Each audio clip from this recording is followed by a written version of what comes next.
All right, introduction to Microsoft Word. So what is Microsoft Word? Microsoft Word is an office application that is used for word processing. So they want to ask, what is the meaning of word processing? To process word simply means to be able, or the collection of characters or texts or documents and store them electronically. Now, with Microsoft Word, there are a lot of documents you can process, such as letter writing, CV, that is curriculum vitae, and other office information. Now, I will start by explaining the workspace, just like we did when we started Excel, just to familiarize us with the environments. So as we can see, the whole of this section remains our application title bar. The application title bar, just like the way we know it in Excel, captures the name of your documents, and they capture the name of the app, and then the control buttons. When I say the control button, I'm referring to these buttons, which are still the same, the way we have explained them in Excel.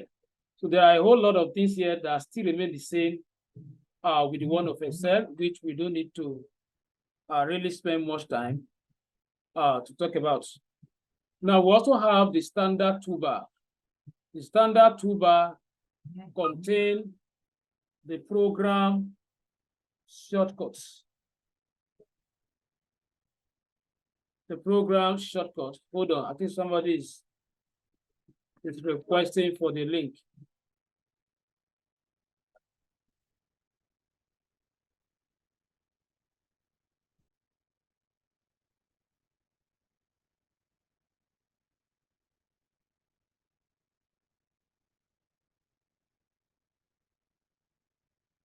Okay, so like I was saying, so we have the standard toolbar. The standard toolbar allows us to program certain command that you use often. For example, I have already programmed this command. This one represents adding a new document, while this represents opening an existing document. This represents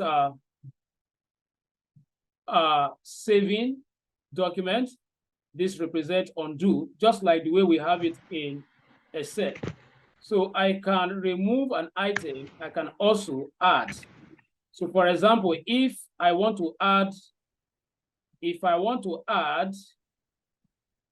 for example, I want to add another shortcut, which is not here. So like I told us in Excel, you just simply go to more, and then let's assume I want to add table. And then I'll click on add, and that will automatically add it to the current one. And then that is how you add additional commands. So you keep selecting them from the buckets, and then you keep migrating them to the standard toolbar. Once you click OK, you will notice that all the commands that I've migrated, their icons are now added here. So that is the function of the standard toolbar. Now, the next section is the ribbon section, or the tab bar. Just like the way we have it in Excel, we have the file, which gives us access to access the program backstage.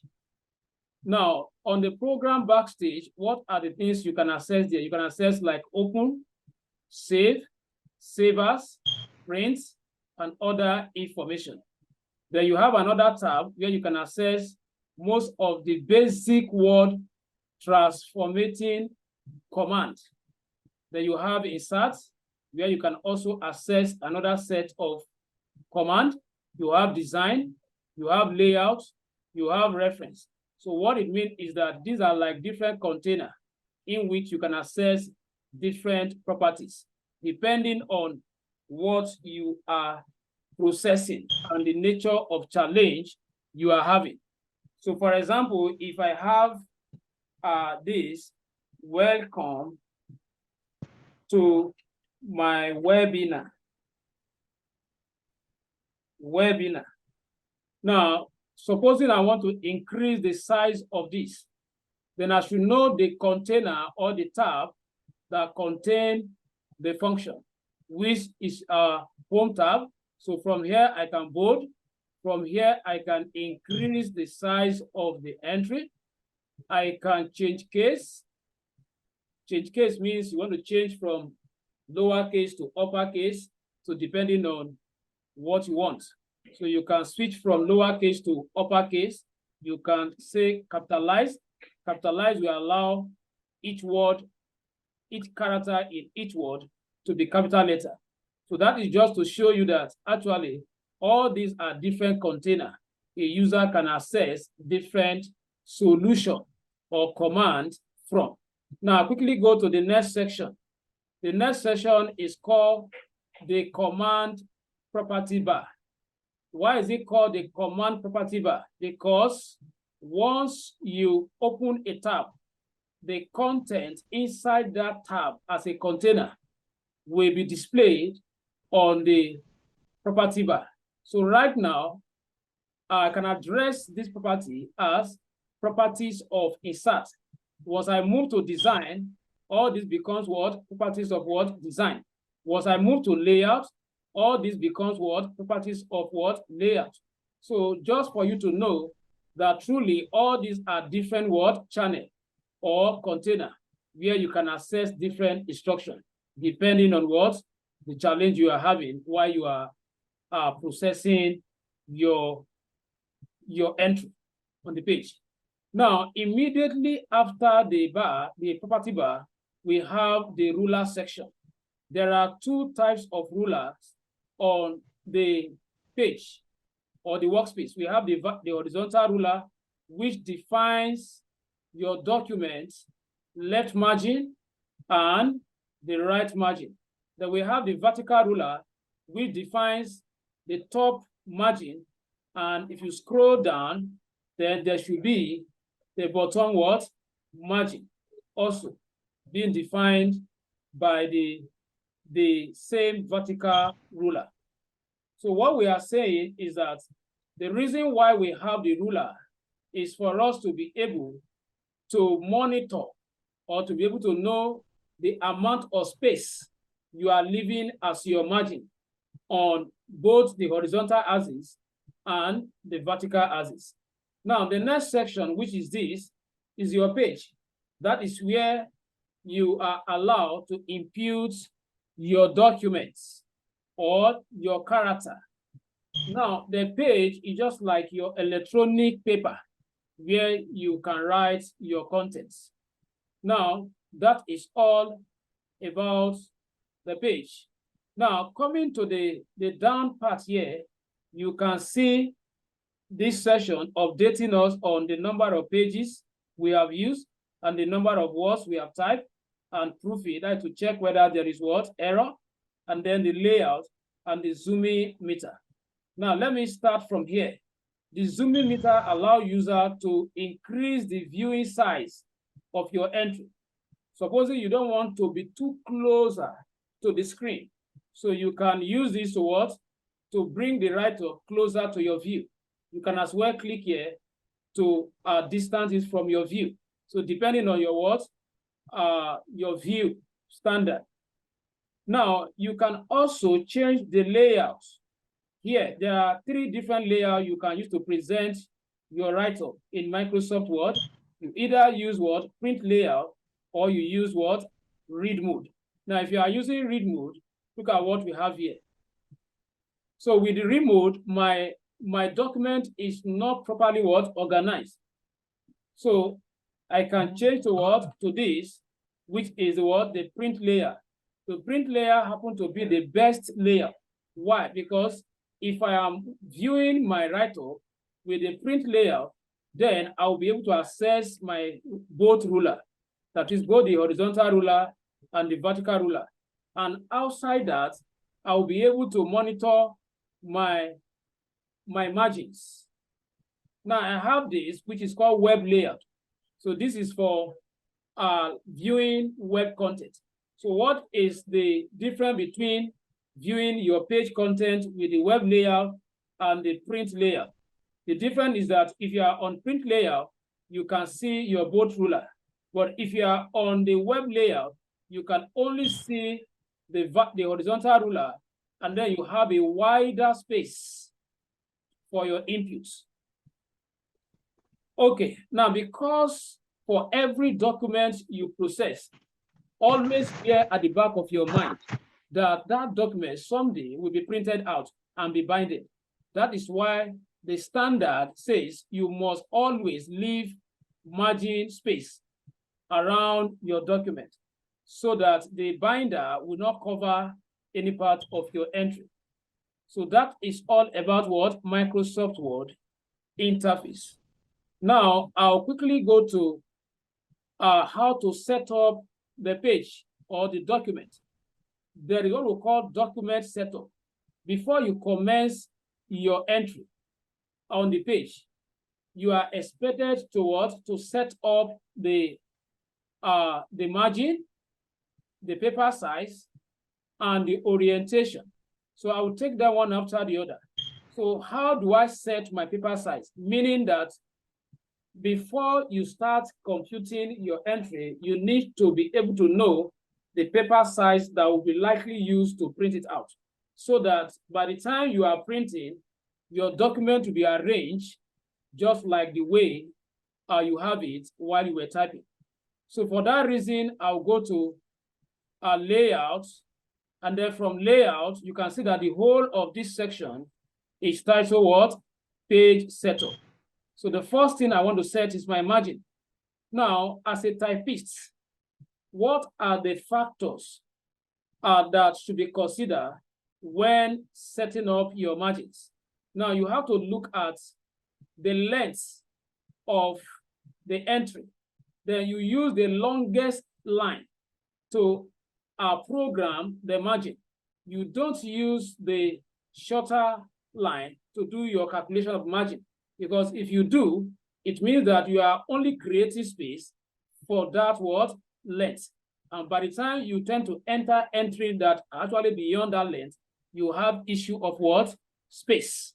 So now Microsoft have already programmed the standard to be what? Normal. Most documents are typed with what? Normal. Now, peradventure, the document you are given to type, after assessing it, you now discover that normal cannot process it. Then you can try narrow. Narrow will generate what?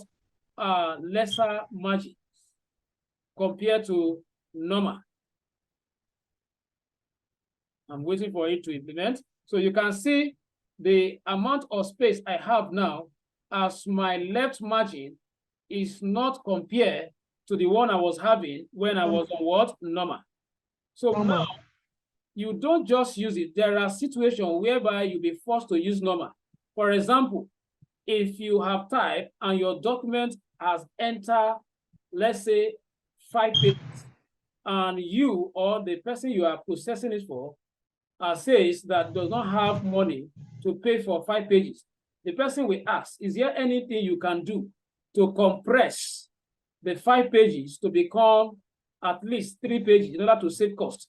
That is when you'll be pushed to use what? Narrow. Because when you are using narrow, you have more workspace for your entry, and then you have lesser margin. And by doing that, what you have in 5 pages will have what? Be compressed to 3 pages. So that is just one of the factors to consider. You either stay on moderate or you stay on what? Wide. Now, supposing none of these can actually handle your document, then you go to customize margin. Now, once you activate this, what we are saying is that Microsoft, none of your default setting can actually process what I want. Now, but Microsoft will give you rule that, okay, now that you are not okay with any of my settings, for any changes you made on the top or the opposite side should be equal. For example, now, if, for example, the top is directly opposite to the bottom. So if I am changing here to 2, the law says that what? The side facing it, which is the bottom, must be 2. If I am changing the left to 1, the law also says that what? The side facing it, which is what? The right, must be 1. Why do we do this? So that your document can be centralized. It is not professional. After processing and then have your printout, you now discover that the document is on one side of the page. That is not professional. That is why we observe that rule. Now, that is for that. Now, you can also determine your orientation. What is orientation? Orientation simply means how do you want your document to be arranged on the page? Do you want it to be arranged vertically, which is portrait, or landscape? Now, at what point I should consider landscape? Where you want probably less lines or longer what? Entry. That is when you should use what? Landscape. That is when you should use landscape. But if my emphasis is on having more lines of entry in this particular page, then I should use what? Portrait. Because portrait, if you are typing with font with 12, let's say you are typing with 12 font size, by research, you are expected to have not less than 22 lines per page. That is if you are using 12 as your font size.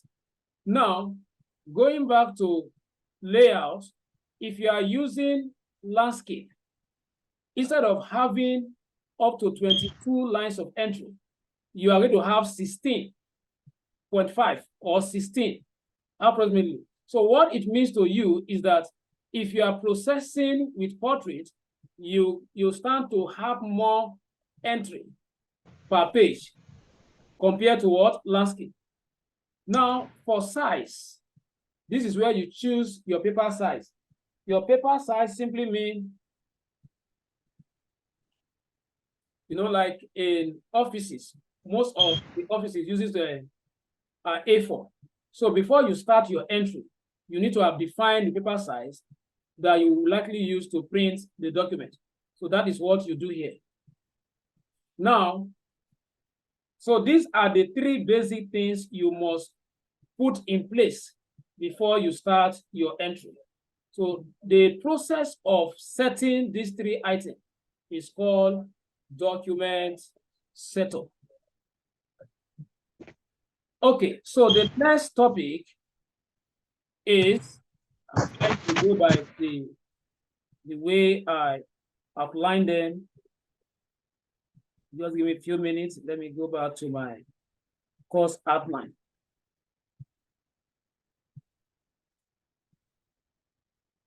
All right, now let's quickly look at word processing commands or word processing tools. What is the meaning of that? Like I told you before, word processing means you are changing the states of what you type. Initially, when I enter this particular welcome to my webinar, you notice that this is not how it came. I have to go to and bold it and then upgrade the size from probably 12 to like 25 or 24. So what I've done now is that I have processed, I have transformed it, but that wouldn't have been possible without the help of what? This command that I'm using. So what it means is that all this command that helps you to change the appearance of what you type to another, from the default state to another state, those commands, they are called word processing command. So I'm going to take the basic one first, starting with bold. So what do I do with bold? Bold is for ticking the word, the write-up, meaning that to increase the thickness. The bold is never meant for increasing the size. So at times when you bold, it looks as if the size increases, but it does not. It only what? Increases the thickness. Now, where am I expected to use bold when I am writing? Bold is used when you are formatting the headings or the subheading, so that those entries, that is the subheading or the heading, can be differentiated from their contents. Outside the heading, I can use bold. That is, if I want to probably what? Draw the reader attention to a particular word as a keyword, irrespective of its position, whether it's the heading or the subheading, I can still bold it. Now, for example, now let me quickly bring a document that I have pre-processed so that we understand how it works.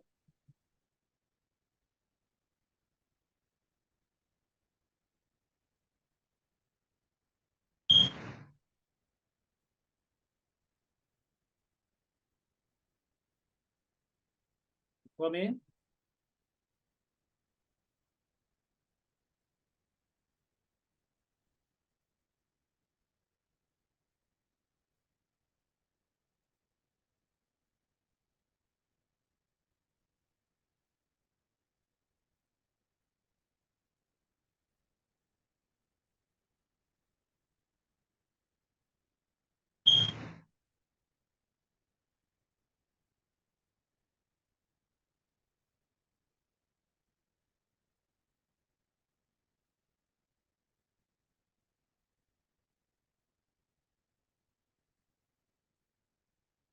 Okay, now look at this document. Now I can decide to bold just this. This particular entry that I'm bolding is not the header, neither the subheading, but I bolded it in order to communicate to the reader that this particular word, when you get here, ponder on it. There is a particular emphasis you are actually making. So like I was saying, bold, like this particular heading, require the bold command. All the heading require the bold command.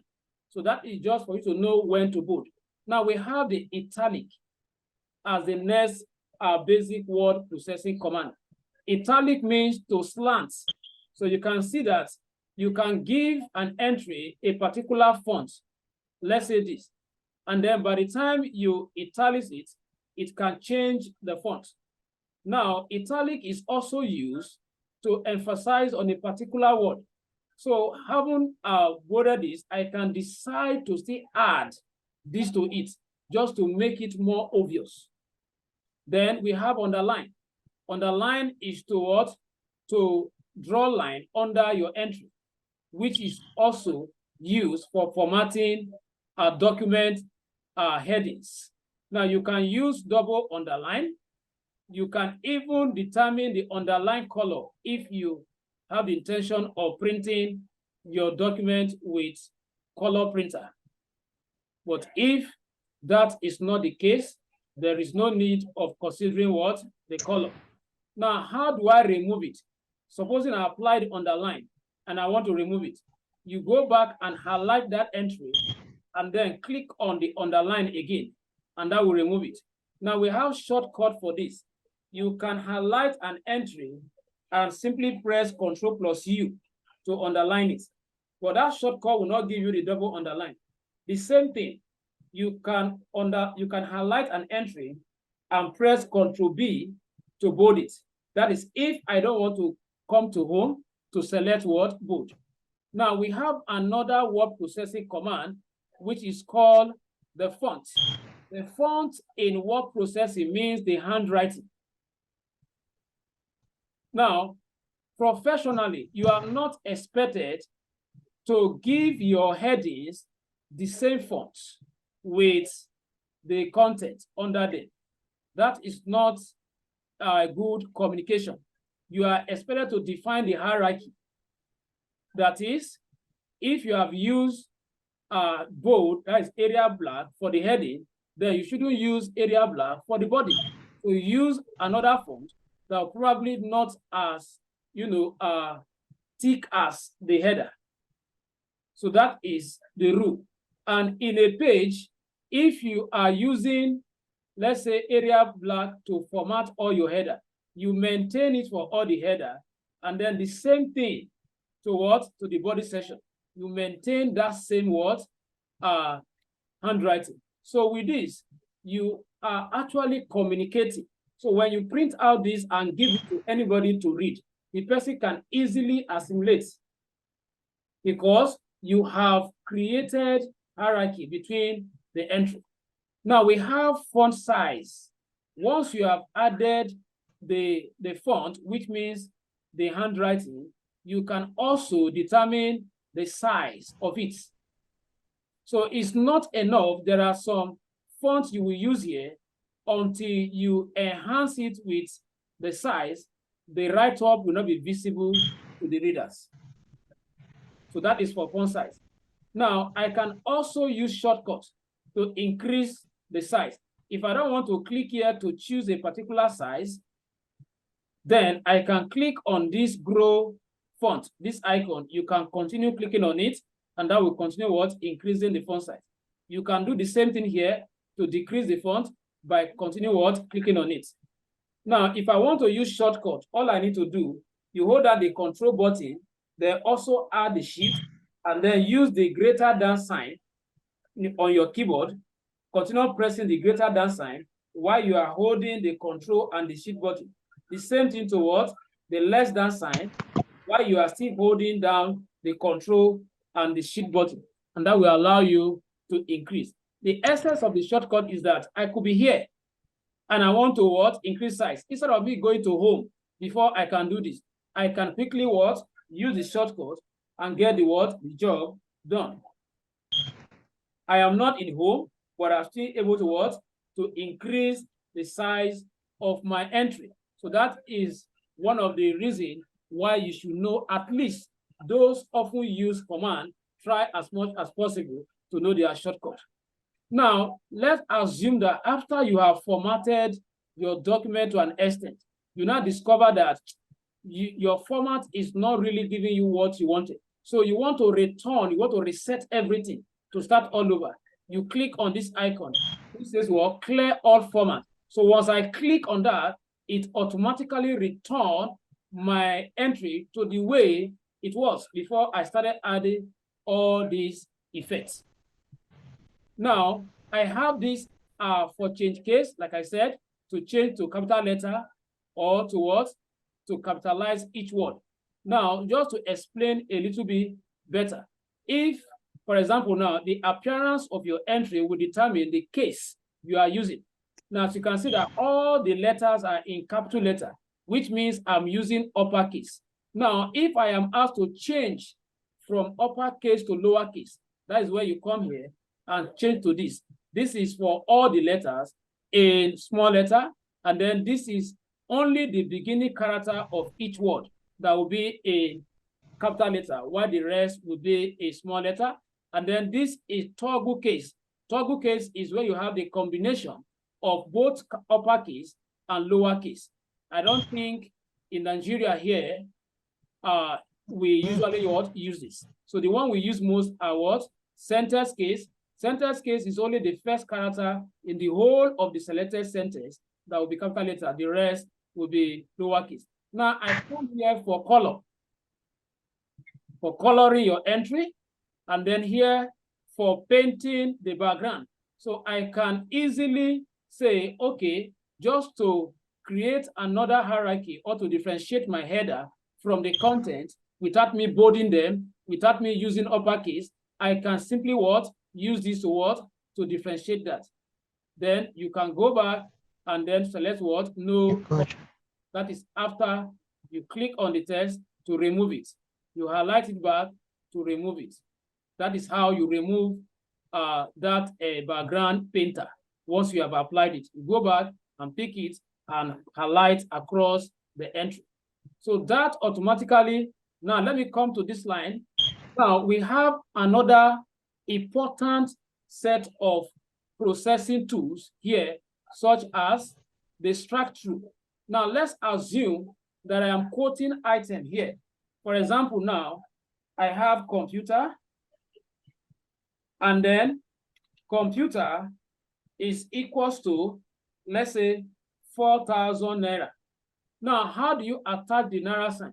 You click before the character on your cap lock and type N, and highlight only that N, and then come to strike through. That will rule a single line. But for you to make it our Nigeria currency, you have to make it what? Double line. For that reason, it means that I will click on the font extension. If you check in this home, each group has extension. Each group has extension. Each of the group has extension, meaning that Microsoft assume that these are the basic. Peradventure, the user need more. You click here. So from here, I should now be able to access the one of what? Double strike through. So with that, I have my complete what? Naira sign. So if I press enter and I quote another item, let's say what? Mouse, and I create my space just to have certain alignment. And then I type what? 600. Now, I don't need to go through the entire process. I will simply highlight this, and that will take us to how to copy and paste. Then go to our home, select copy, then take the cursor to where you want to repeat it, then select what? Paste. So I have what? Duplicated that. So that is a function of double strike through. Now we have another function which is very close to it, which is called superscript and subscript. Superscript means to raise a character to its power, while subscript means to raise to its base.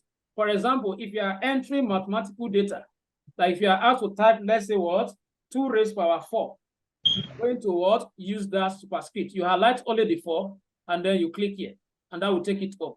By the time you click, you have to go back and click in order to return the cursor to the base alignment, and then I will just enter times. Let's say I'm writing log 10 base 2, log 10 base 2. So I will highlight only the 2, and then click on what? Subscript. So that is how to what? Superscript and subscript. Now, peradventure you have applied them and you want to remove them, just highlight the affected character only, then go to where you apply it, you have normalized it. Highlight only the what? The 4 affected, then go to where you apply it. So that is how you can. You have reached mailbox number 3659.